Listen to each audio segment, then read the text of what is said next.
Bonjour et bienvenue sur ma chaîne. Alors, je suis Christophe Ouedraogo, votre vulgarisateur. Et aujourd'hui, nous allons voir tous ensemble la notion des filtres. J'ai reçu pas mal de questions sur les filtres et ensemble, nous allons voir en fait c'est quoi les filtres sur Revit et comment les faire. Alors déjà, pour définir basiquement en fait ce que c'est que les filtres, c'est en fait leur rôle principal, ça permet de contrôler la visibilité des éléments, notamment les murs, les différentes épaisseurs des murs, des cloisons, et puis également de simplifier en fait les plans. Il faut quand même utiliser en fait un système pour essayer d'épurer en fait les plans au maximum, d'avoir une certaine visibilité et de mettre en valeur les éléments. Donc, tels que les murs porteurs, comme je le disais tantôt, les cloisons de différentes épaisseurs. Donc, on peut les attribuer en fait des couleurs à chaque type de mur pour faciliter en fait la lisibilité et puis la mise en valeur du temps. Et puis, on peut dire également quoi, un gain de temps en fait sur la réalisation pardon, de ces plans-là. Donc, c'est un peu ça la notion des filtres. Donc, pour aller très rapidement, on va faire quoi? Euh, on va aller sur RDC et puis on va commande clavier VV pour faire apparaître la visibilité graphique et on va aller dans voilà, catégorie importer et décocher en fait les fonds de plan DWG qu'on a mis là pour donc on avait déjà abordé en fait ces différentes notions là sur la visibilité graphique. Donc alors là, vous voyez que j'ai des murs de 10. Voilà, j'ai des murs intérieurs de 10, des murs de 35. Donc, j'ai différents types d'épaisseur de murs. Donc, j'ai des cloisons et j'ai des murs en maçonnerie. Donc, pour ce faire, on va faire quoi déjà? On va aller dans visibilité graphique. Il y a la partie filtre.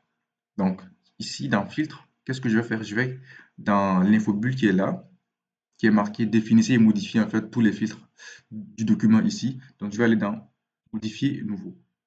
Donc ici, dans la bulle qui est là, je vais cliquer nouveau et je vais mettre le nom du filtre, c'est par exemple mur intérieur de 10 centimètres. Je clique sur OK. Donc automatiquement, je vois que ici, il a marqué quoi? Intérieur et là, mur intérieur de 10 centimètres. Donc dans mur intérieur de 10 centimètres, le filtre que je vais appliquer sur les murs de 10 vont apparaître là. Donc ici, dans cette case-là, je vais aller chercher mur, qui est là. Je clique sur mur. Et ici, je vais aller dans nom du type. Voilà. Ici, nom du type, je clique sur ça. Et je vais mettre égal à. Donc ici, je vais mettre mur intérieur de 10. Et je clique sur OK. Donc là, je vais l'ajouter, mur de 10. Hop. Et automatiquement, le filtre, il apparaît là, dans euh, la barre d'outils filtre. Donc, ce que je viens de créer là, il apparaît ici et je vais également l'appliquer en fait des lignes. Donc, dans motif, espacement, je vais mettre plein et l'attribuer une couleur. Je vais dire mettre du rouge. Voilà. L'épaisseur, voilà, c'est pas nécessaire ici. Motif, également dans motif, je vais mettre solide, la couleur rouge. Je clique sur OK. Donc, ligne ici dans les groupes. Si je veux également faire apparaître en fait ces types de couleurs là au niveau des coupes, je peux le faire dans l'onglet coupe ici. Donc je vais mettre plein, couleur, rouge et hop, je clique sur OK. Donc là, le motif, pas l'oublier, plein, ici, rouge. Donc j'applique la même couleur, que ce soit au niveau des coupes et au niveau de la surface, c'est-à-dire la projection, le vue en plan. Là, je clique sur OK. Donc automatiquement, je vois que les murs de 10 centimètres à l'intérieur ont automatiquement appliqué le filtre qui est là. Donc, je peux également le faire avec ça. Ici, nous avons quoi? Les murs intérieurs de 25. Donc, la même chose, je vais aller dans visibilité graphique, commande clavier VV, je pars d'un filtre et je vais ici dans modifier et nouveau. Donc, dans l'infobulle qui est là, je clique sur nouveau et je vais mettre pareil, mur intérieur de 25 centimètres. Je clique sur OK. Donc, il apparaît également ici. Et là, toujours le même type, je vais aller cocher mur pour faire apparaître en fait là en fait le mur. Et dans les réglages, alors une remarque qui est très importante ici, dans les réglages, si vous prenez autre onglet que le nom du type, il ne va pas apparaître en fait, il ne va pas attribuer la couleur sur le mur. Et également, il faut dire que ici égal, si vous mettez un autre nom différent de ce qui est là, il va pas l'appliquer. Donc ça veut dire que sur Revit, il est très précis sur la, la nomination des éléments. Donc si vous mettez ici mur de 25 au lieu de mur intérieur de 25, il ne va pas l'appliquer. Donc ça veut dire que ici, je vais expliquer autrement. Ça veut dire que là, si vous prenez par exemple mur ici, brique intérieure de 110 mm, si vous modifiez ça en mettant 10 centimètres, il ne va pas l'appliquer parce que c'est pas en fait la nomination ou bien la nomenclature exacte du type de mur qui est attribué. Donc il faut veiller à prendre exactement la même nomination que ça. Donc j'ai mur de 25 ici. Ça veut dire que Revit va essayer euh, de nommer exactement, ou bien d'attribuer exactement la couleur au nom. Donc, si je mets ici nom du type, c'est exactement le nom du type du mur qui est là. Donc, mur de 25, je l'attribue à mur de 25. Donc, je mets ici égal à. Donc, si vous voulez, donc, il y a plusieurs manières de faire, de gérer les filtres. Donc, il y a égal, n'est pas égal à.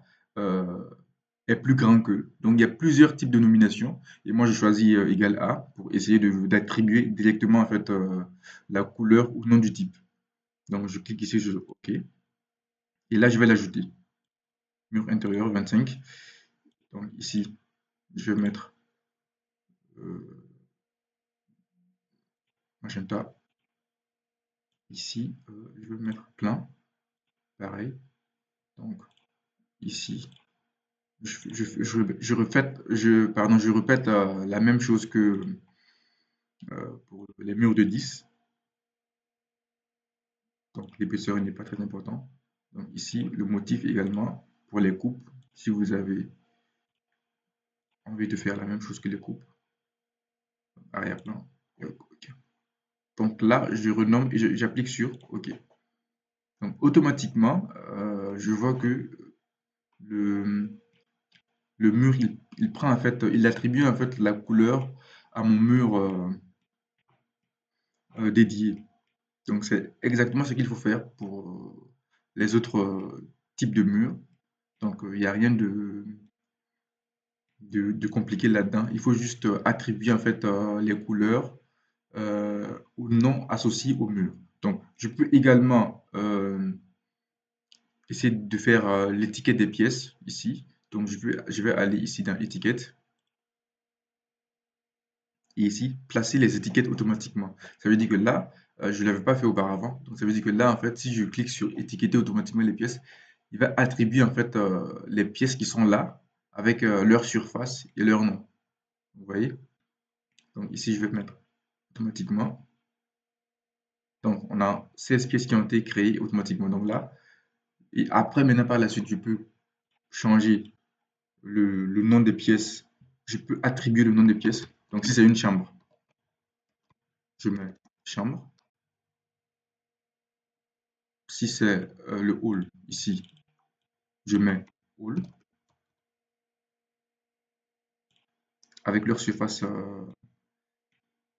Donc, ici, si c'est toilette, je peux mettre toilette. Donc, voilà un petit peu de manière globale comment attribuer euh, les filtres sur les murs et puis étiqueter également les pièces. Donc, dans les prochaines vidéos, on va voir de manière détaillée comment gérer les étiquettes des pièces et puis comment en fait gérer les filtres de d'autres éléments sur notre projet. Merci d'avoir vu cette vidéo et si vous aviez des questions, n'hésitez pas à les poser dans les onglets commentaires. Je me ferai le plaisir de les répondre soit par vidéo, soit par explication directe. Donc, on essaiera de faire en fait des vidéos chaque semaine pour répondre à vos inquiétudes. Donc, merci et à très vite.